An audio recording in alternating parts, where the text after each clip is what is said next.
এক দেশের মন্ত্রী একটা খুব বড় রকমের অপরাধ করেছিলেন। মন্ত্রী সে দেশের রাজার কাছে অনেক ক্ষমা চাইলেন, বললেন অমন ভুল আর কোনোদিন করবেন না।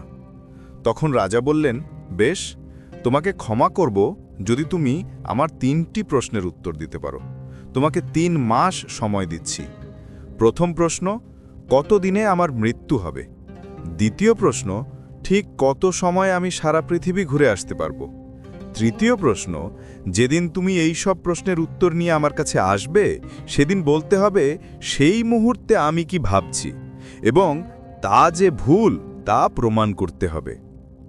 প্রশ্ন শুনে মন্ত্রীর যেন মাথায় বাজ ভেঙে পড়ল। দেশ বিদেশের কত জ্ঞানী গুণীর সঙ্গে দেখা করলেন, কিন্তু একটা প্রশ্নেরও উত্তর পেলেন না। দিন যায়, দিনের পর মাস।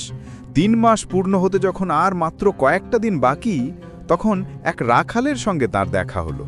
রাখাল তো প্রথমে চিনতেই পারেনি তাকে। যখন চিনতে পারল, অত্যন্ত আশ্চর্য হয়ে গেল। বলল, হে কি মন্ত্রী মশাই, হায় হায়, আপনার একই চেহারা হয়েছে।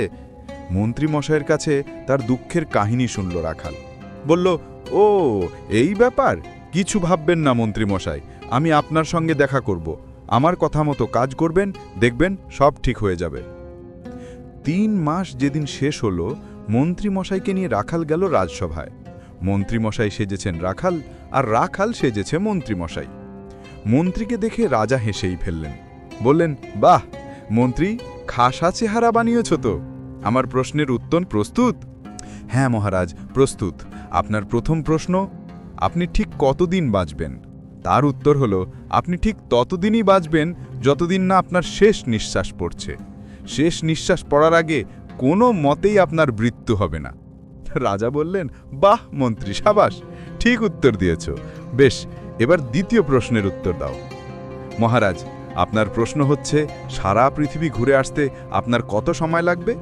এর উত্তর হল, যদি আপনি সূর্য ওঠার সঙ্গে সঙ্গে সূর্যের সঙ্গে সমান বেগে চলতে থাকেন, তাহলে পরদিন সকালে সূর্য ওঠার সময় পৃথিবী ঘুরে আসতে ঠিক 24 ঘন্টা সময় লাগবে। এ উত্তরও রাজার পছন্দ হলো।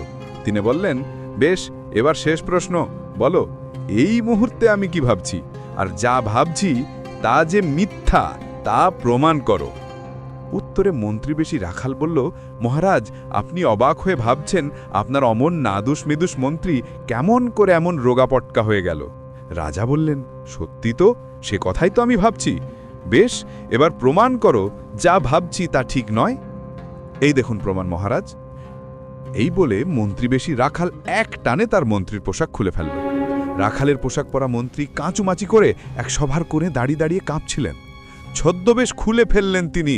বললেন, মহারাজ দেখুন তো, চিনতে পারেন কি আপনার মন্ত্রীকে? আসলে মন্ত্রী হলাম আমি, যাকে আপনি মন্ত্রী বলে মনে করেছিলেন সে নয়। মহারাজ যখন শুনলেন এই রাখালের বুদ্ধিতেই মন্ত্রীর প্রাণ রক্ষা হলো, তখন তাকে অনেক ধনরত্ন দিলেন আর মন্ত্রীর সব অপরাধ ক্ষমা করলেন।